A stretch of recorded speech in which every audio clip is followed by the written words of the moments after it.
Bismillahirrahmanirrahim. Assalamualaikum warahmatullahi wabarakatuh. Innal hamdalillah nahmaduhu wa nasta'inuhu wa nastahdi bihi wa nastaghfiruh. Wa na'udzu billahi min syururi anfusina wa min sayyiati a'malina. Man yahdihillahu fala mudilla lahu wa man yudlil fala hadiya lahu. Asyhadu an la ilaha illallah wahdahu la syarika lahu. وأشهد أن محمدا عبده ورسوله اللهم صل وسلم على سيدنا محمد وعلى آله وأصحابه والتابعين ومن تبعهم بإحسان إلى يوم الدين. أعوذ بالله من الشيطان الرجيم. يا أيها الذين آمنوا اتقوا الله حق تقاته ولا تموتن إلا وأنتم مسلمون. Amma ba'.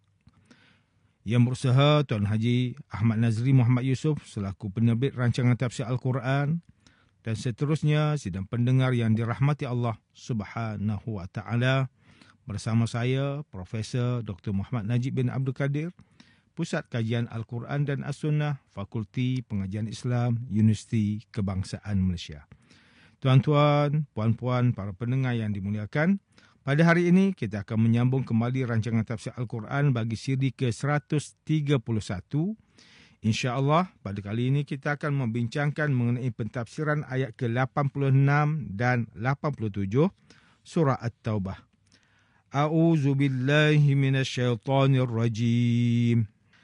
وَإِذَا أُنْزِلَتْ سُورَةٌ أَنْ آمِنُوا بِاللَّهِ وَجَاهِدُوا مَعَ رَسُولِهِ اسْتَأْذَنَكَ أُولِو الطَّوْلِ مِنْهُمْ وَقَالُوا ذَرْنَا نَكُن مَّعَ الْقَاعِدِينَ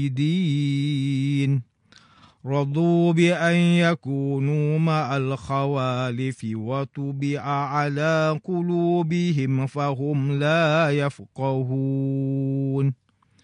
Dan apabila diturunkan satu surah Al-Quran yang menyuruh mereka, berimanlah kamu kepada Allah dan berjihadlah bersama-sama dengan Rasulnya.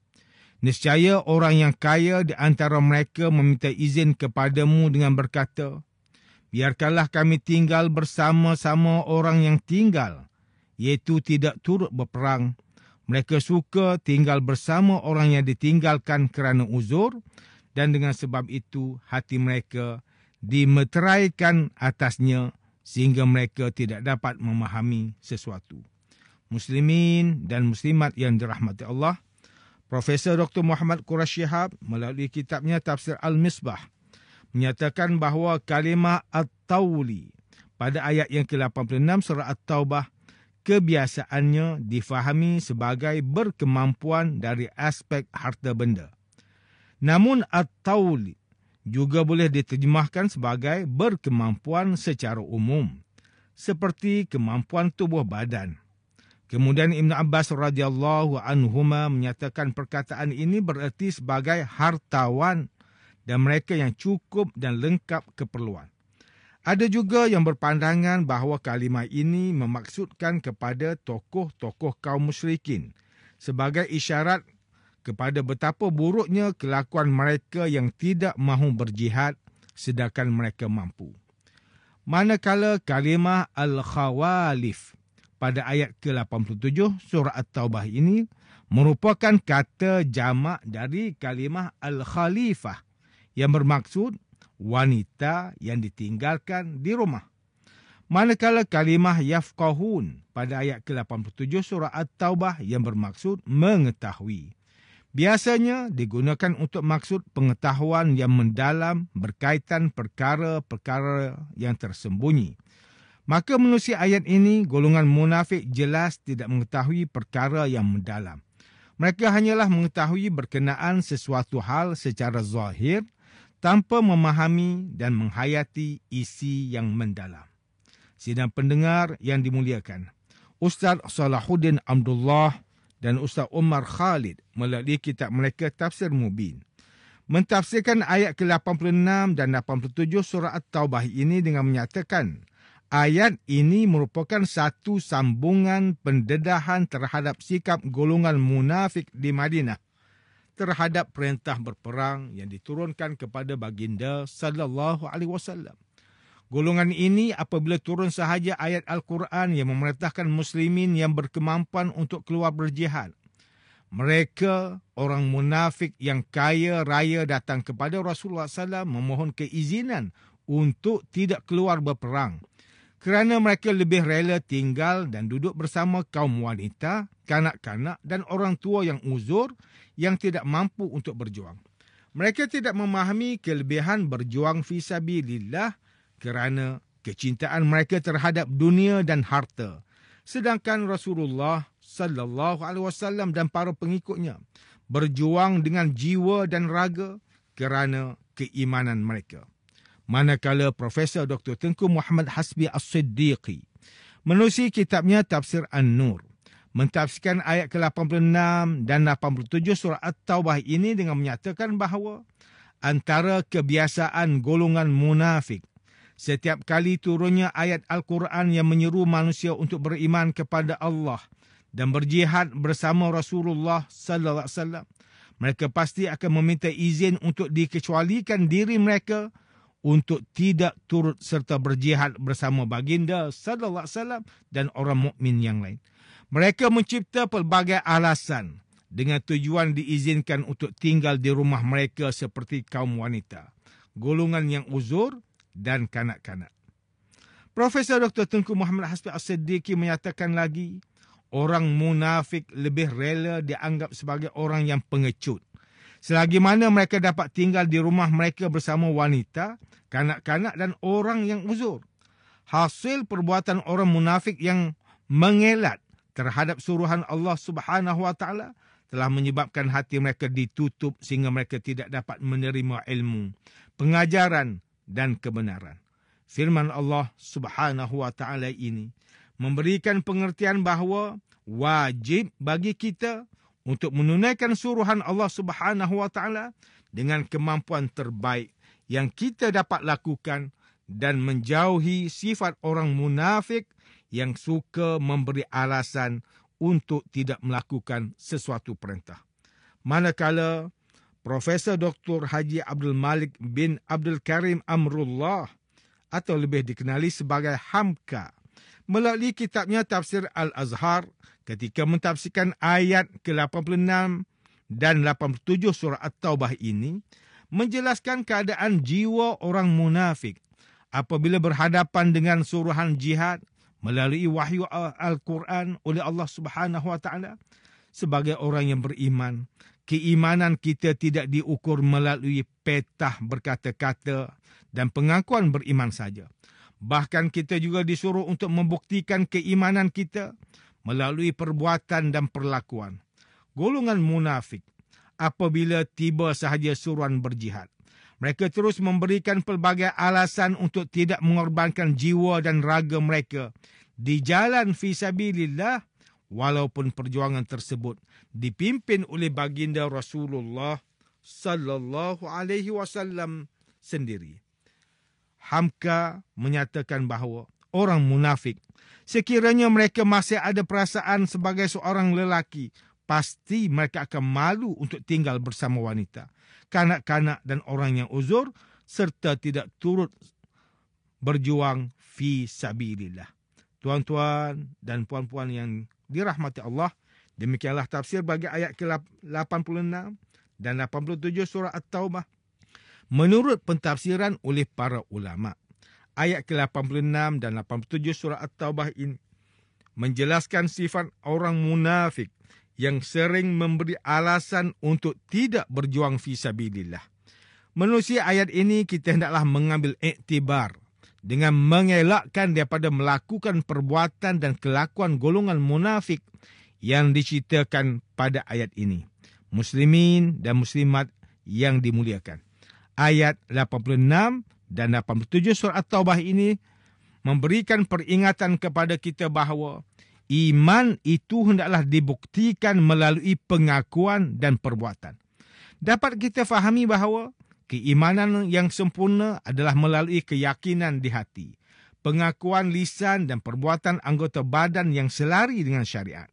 Namun demikian, jika kita melihat situasi masyarakat pada hari ini, masih terdapat di kalangan orang Islam yang mengakui mereka beriman dan Islam, tetapi menyokong dan mendokongi pergerakan-pergerakan yang melawan syariat dan agama Islam, seperti LGBT dan persatuan yang membawa ideologi liberalisme serta mengabaikan tanggungjawab mereka sebagai seorang Muslim. Ingatlah bahawa Rasulullah sallallahu alaihi wasallam bersabda, "Bai'uni ala alla tusyriku billahi syai'a, wa la tasriku, wa la taznu, wa la taqtulu awladakum, wa la ta'tu bibuhtanin taftarunahu baina aydikum wa arjulikum, wa la ta'su fi ma'ruf, faman wafa minkum fa ajruhu 'ala Allah, wa man asaba min zalika syai'an fa unqiba fid dunya fa huwa kaffaratul lah, wa man asaba min zalika syai'a thumma satarahu Allah fa huwa ila Allah in syaa'a afa anhu wa in syaa'a aqabahu." Berbaiatlah kalian kepadaku untuk tidak menyekutukan Allah dengan sesuatu apapun. Tidak mencuri, tidak berzina, tidak membunuh anak-anak kalian, tidak membuat kebohongan yang kalian reka-rekakan antara tangan dan kaki kalian. Tidak bermaksiat dalam perkara yang makruf. Barang siapa di antara kalian yang memenuhinya, maka pahalanya ada pada Allah. Dan barang siapa yang melanggar dari perkara tersebut, lalu Allah menghukumnya di dunia, maka itu adalah kafarah baginya. Dan barang siapa yang melanggar dari hal-hal tersebut, kemudian Allah menutupinya, tidak menghukumnya di dunia, maka urusannya kembali kepada Allah. Jika dia mahu, dimaafkannya atau diseksakannya. Hadis riwayat Imam Al-Bukhari. Dalam sebuah hadis yang lain, anna Rasulullah sallallahu alaihi wasallam su'ila ayyul amali afdal, faqal imanun billahi wa rasulih, qil summa maza, qal al-jihadu fi sabilillah, qil summa maza, qala hajjun mabrur. Bahawa Rasulullah sallallahu alaihi wasallam ditanya tentang amal apakah yang paling utama. Maka Rasulullah sallallahu alaihi wasallam menjawab, beriman kepada Allah dan Rasulnya. Kemudian ditanya lagi, kemudian apa? Baginda menjawab, al-jihad fi sabilillah, berperang di jalan Allah. Lalu ditanya lagi, kemudian apa? Jawab baginda sallallahu alaihi wasallam, haji mabrur. Hadis riwayat Imam Al-Bukhari. Selain itu Rasulullah sallallahu alaihi wasallam juga bersabda, arba'un man kunna fihi kana munafiqan khalisa, wa man kanat fihi khaslatun minhun kanat fihi khaslatun minan nifaq, hatta yad'aha idza tumina khana, wa idza haddasa kazaba, wa idza ahada ghadara, wa idza khasama fajar.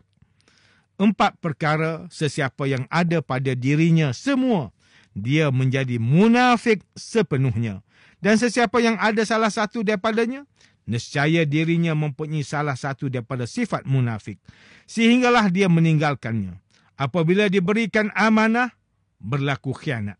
Apabila bercakap, dia berbohong. Apabila berjanji, dia memungkirinya, tidak ditunaikan. Dan apabila berdebat, dia berlaku jahat, bukan mencari kebenaran. Hadis riwayat Imam Al-Bukhari. Sidang pendengar yang dirahmati Allah, antara pengajaran yang boleh kita ambil daripada ayat ke-86 dan 87 surah At-Taubah ini ialah, pertama, keimanan tidak cukup dengan sekadar mengakui di dalam hati dan ungkapan di bibir saja. Keimanan juga memerlukan pembuktian secara fizikal dan perbuatan. Ketiga-tiga perkara ini hendaklah dilakukan dengan selari agar kita dapat menjadi mukmin sejati. Kedua, setiap suruhan dan larangan yang ditetapkan oleh Allah Subhanahu wa taala dan Rasulullah sallallahu alaihi wasallam hendaklah dilakukan dan dihindarkan dengan sebaik usaha yang kita mampu. Allah Subhanahu wa taala tidak akan menjadikan sesuatu arahan dan larangannya sebagai sesuatu yang sia-sia dan pasti ada hikmahnya. Ketiga, umat Islam hendaklah berpegang teguh dengan Al-Quran dan As-Sunnah serta mengikuti ajaran Islam yang berasaskan pegangan ahli sunnah wal jamaah dari segi akidah, syariah dan akhlak supaya selamat di dunia dan di akhirat kelak. Tuan-tuan, puan-puan, para pendengar yang dimuliakan, sekian sahaja rancangan tafsir Al-Quran pada hari ini.